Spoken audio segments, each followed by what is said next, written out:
Hello, friends. We had a little technical difficulty, but we'll pick up where we left off. Today we're talking about Swami Kriyananda's affirmation in Affirmations for Self-Healing on Sharing. And as I was saying, Swami Kriyananda begins his explanation on the attitude of sharing and why we should cultivate an attitude of sharing by promising us that sharing will expand our self-awareness and it will help us to live in and enjoy a greater reality. And then he goes on to elevate that even further, as I was saying, and he promises us that sharing is one of the clearest pathways to God. Because when we share, when we cultivate this aspect of giving all that we own back into that flow of prosperity and abundance and generosity and love that is cultivated through our devotion to a higher source, to the divine, to Divine Mother. When we are in that flow of cultivating that love and that joy and offering it, we feed into that expression that nothing we own is truly ours. We have things and we collect objects and items in the world and we hold on to them, and we have homes and cars and all of the things that we need to function on a material level. And yet we can raise our consciousness to that place of understanding that none of it actually belongs to us anyway. Not only because, in the greatest sense, everything in life is an expression of divine consciousness, and everything is an expression of the divine. Therefore, even we are an expression of that divine.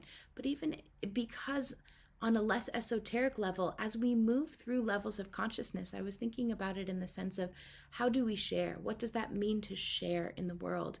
And I found myself exploring this concept through the koshas, through these levels of consciousness, the material, the astral, and the causal planes of existence, of consciousness, of being.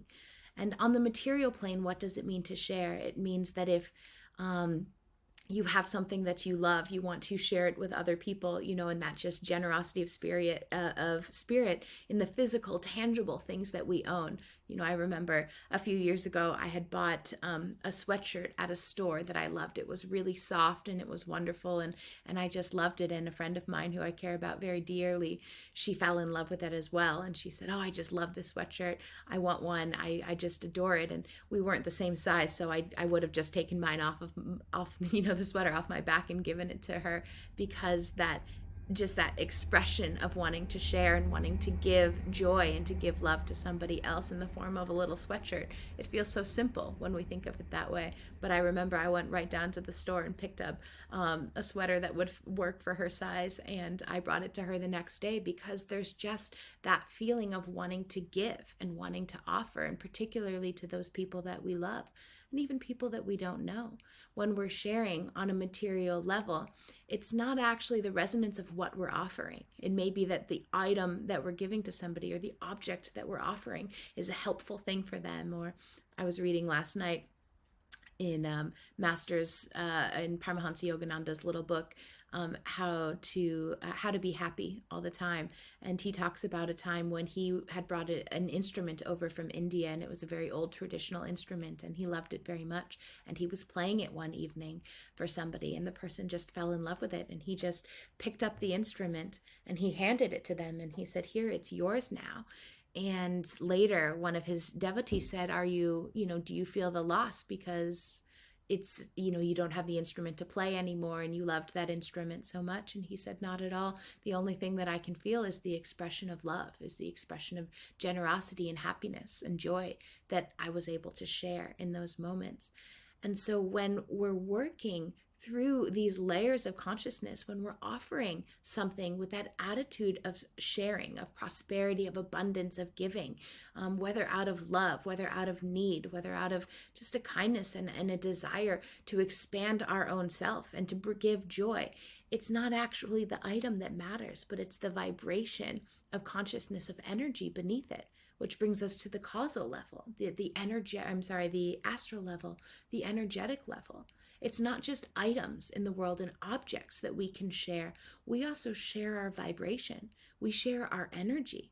So we can walk into a room, and this has happened to me many times. I can tend to be a little bit moody sometimes. I'm saying that playfully, but it's actually a very important lesson that I've had to learn and that I am working on in my life, that my moods affect other people. So if I walk into a room feeling a little bit downtrodden or feeling a little bit upset and angry about something, and it may have nothing to do with the people in the room, but immediately that energy is affecting everybody around me. I'm sharing that energy, and that's not something that I want to share. On the flip side of that, we can also share joy. If you walk into a room and you say to someone, I have a friend who I always ask her, we go on walks every once in a while and we just check in. And without fail, almost every single time, the first question I ask is, how are you? Oh, let me tell you. And then go on here. This is hurting. That's hurting. I didn't get this job. I wasn't sure about that. I'm a little upset with this.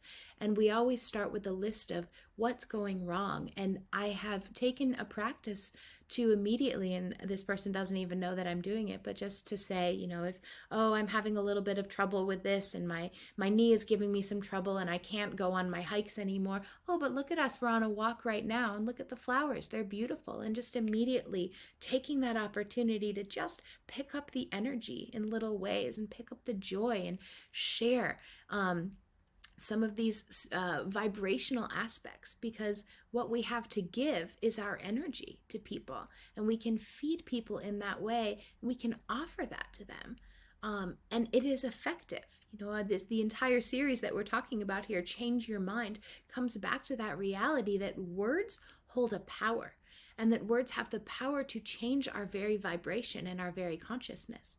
And so when we're offering that to other people, when we're offering that vibration and we're sharing in that way, what we're doing is we're tapping into that divine flow, because we're sharing qualities that are uplifting. We're sharing qualities that are going to help that person to expand in their own heart. We can walk into any room, anywhere, and it doesn't matter. I do this with my students in the classroom all the time. And we'll just start the day. Tell me one wonderful thing that happened to you this weekend. Tell me one wonderful thing that you're going to do in the upcoming week. And we just start that way. And that's an opportunity. That is actually the practice of sharing, because what we're doing in those moments is we're offering that opportunity. I'm giving each one of them an opportunity to choose something powerful, to choose something playful, to choose something uplifting, and to focus their energy and their attention on it. And this is a form of sharing. We share our vibration in every single moment, with every single person and in every single interaction. And that energetic vibration is so important. In essence, as we cut our time a little bit, so I'm speaking a little quickly and running through some of these things a little bit more quickly than I would normally. But to look at these different layers, again, that's what we're talking about. If I give somebody an item and an object, and I'm offering something to them, it's not the object that matters. It's not the item. What they're actually receiving is the vibration, the energy beneath that astral plane, that astral kosha, that kosha of energy, of thought, of vibration that comes into play there. And it manifests and it changes and it begins to cultivate that joy and that upliftment within the person that you're sharing with. Imagine anything at all, because we contract. When we contract, when we choose not to share, when we decide to keep something just for ourselves, we're contracting not only our energy, but their energy as well, and the energy that is around us. And so it's important that we're focusing. Sorry, I was a little distracted. Just making sure our tech is working. So let me start it this way. When the energy is flowing in our spine and it's lifting upward, and we're expanding at the heart chakra, and we're expanding into that awareness that there is something much bigger and much greater than our own small reality. We're leaving that prison of self-preoccupation that Swami Kriyananda mentions and talks about at the beginning of the affirmation in this explanation, because to think about ourselves contracts us. And maybe we feel like we're going to be safer and better if we hold on to those things for ourselves. Here's a silly example that I was just thinking about. A few weeks ago, I was on a hike with some friends, and the hike just ended up taking longer than any of us thought it was. And we weren't as prepared as we were. We didn't bring snacks, or some people didn't bring enough water. And we were all just it was a hot day. It just ended up being a comedy of errors. No one was in any imminent danger, but people were starting to feel a little bit uncomfortable. And I always bring a lot of water. I always have water with me when we're hiking. I have a Camelback and extra jugs of water. And so one of my friends and I had also brought some snacks along, and we were all kind of just starting to deplete and drain our resources. And at the end of that, those thoughts go through our mind. Well, if I give away all of this water, then what's going to happen? And what happens if I'm thirsty? What happens if I'm the one that needs water at the end of it? And immediately that contraction, that thought comes into, when that thought comes into our consciousness, it just sucks all of the energy back in. It makes us think only about ourselves. We get stuck in that place of feeling like, we need to keep and to protect, and we contract. And automatically I could feel the way that energy was affecting the entire group, who were a little bit miserable and grumpy at times anyway, because everyone was hot and thirsty. And we went around, and I took the bottles of water, and I just said, okay, everybody open your water bottles. And we shared it around until every last drop was just equally distributed. And we took an orange, and we cut up the orange, and we just gave a little piece to every single person. And there was so much joy and so much laughter and so much friendship. It lifted everybody's spirits in that moment. And we had a big climb still to do out, but we were able to do it while we were laughing and having fun and being playful, and it completely shifted the entire experience. And so that's an example of, if one person contracts, it causes that contraction for everybody around us. If I had decided not to share what I had, and my friend had decided not to share what she had brought along, those of us that had brought extras and brought enough, then we maybe would have been satisfied. My thirst would have been quenched, but I would have been stuck in that vibration where everyone was just unhappy and sick and not feeling well and uncomfortable. And our climb out would have been mutually unhappy and miserable. Instead, by sharing, suddenly our climb out, even though we were all still thirsty and a little bit hungry and tired and physically a little bit, fatigued, our energy and our spirit and our attitude was so joyful and so fun.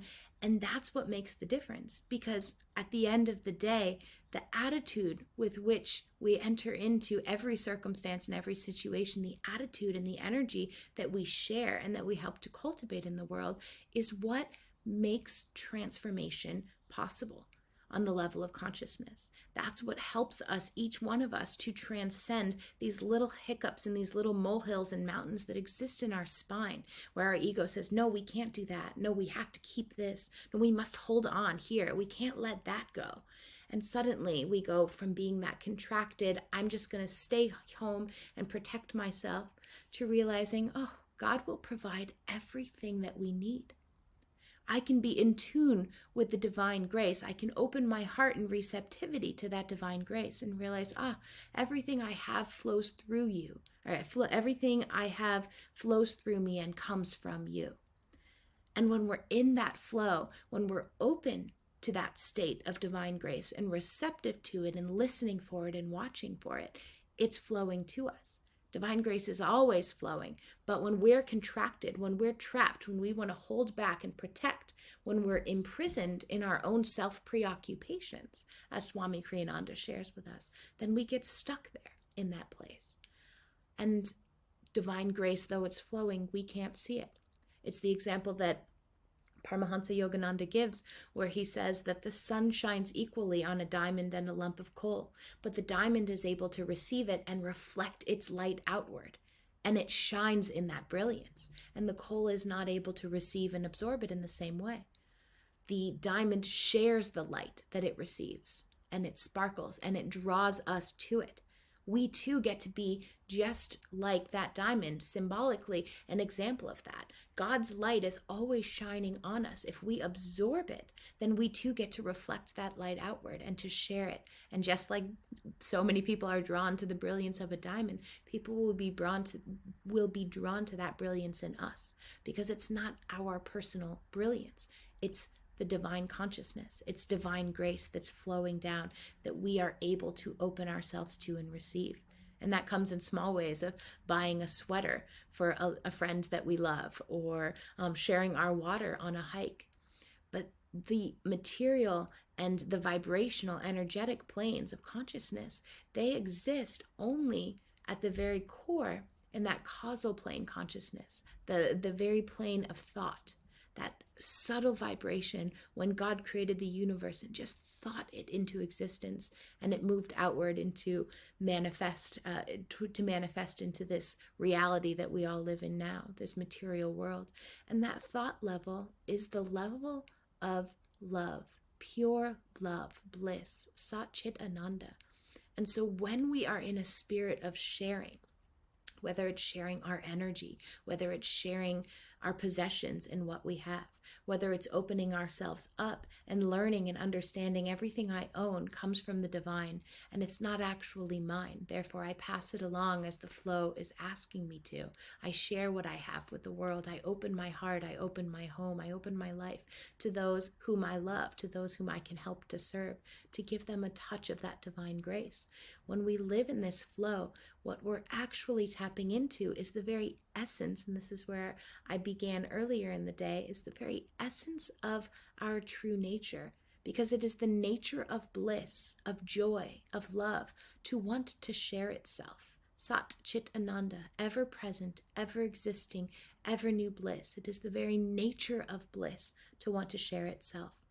And when we are opening our hearts in that spirit of generosity, when we are offering that, not only are we obliterating that prison of self-preoccupation that keeps us trapped in the I, me, mine, I have to take care of myself, but we're also opening our heart to that flow of pure love. Because the very essence of the vibration and the energy of generosity, of joy, of love, it all comes back to that pure vibration, that pure thought of bliss, Sat Chit Ananda. And this, in essence, is what we have to give. Whatever we realize, whatever we are able to understand, whatever we are able to absorb for ourselves of that divine consciousness, the moment that we experience it, we want to expand. We want to share it with all. Think about a beautiful sunset. When you're watching a beautiful sunset, there isn't the inclination to hold it and keep it just for yourself. There's the inclination to expand it out and to share it with others. And often we think, oh, I just wish so-and-so was here with me to look at this beautiful sunset. There's no inclination to share it, to hold it, because we know it's not just ours. It was created by the divine to share the beauty and the joy and the love and the bliss of that divine grace. And we don't even want to possess it.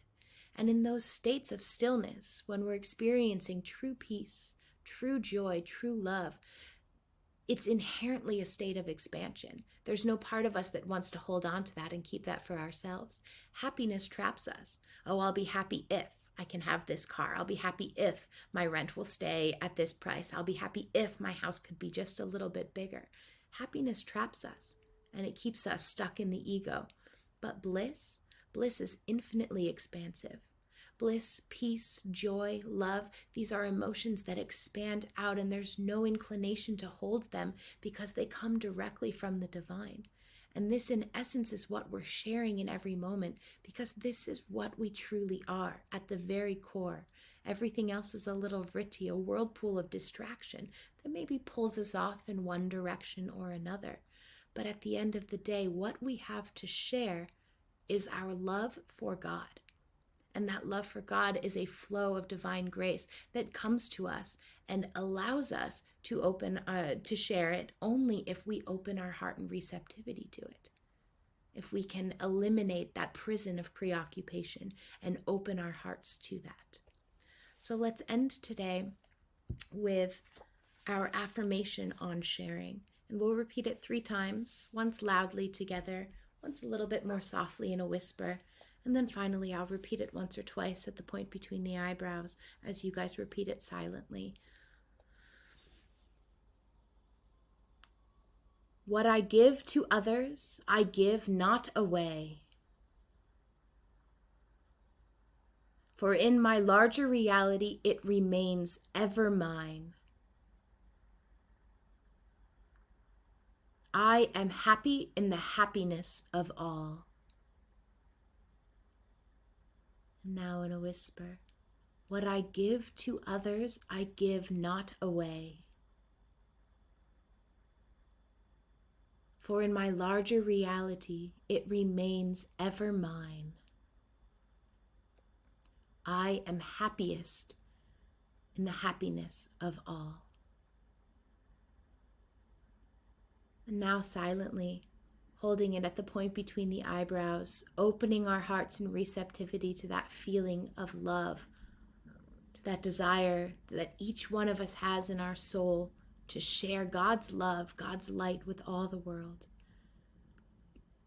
What I give to others, I give not away. For in my larger reality, it remains ever mine. I am happy in the happiness of all. What I give to others, I give not away. For in my larger reality, it remains ever mine. I am happy in the happiness of all. And Swami Kriyananda ends this affirmation. O infinite giver, teach me to find happiness through others. Such an important way for us to end. I am happy in the happiness of all. Teach me to find happiness through others. It is not through our own nature, through our own ego, through our own wants and desires and inclinations that are stuck in that dualistic perspective of the world that happiness will come. True happiness, true bliss, Satchit Ananda, comes as we expand our reality and we offer all that we own back into the divine. Not just our possessions, but our thoughts, our desires, our vibrations, our energies, and we give everything that we have back to that divine source. God bless you all.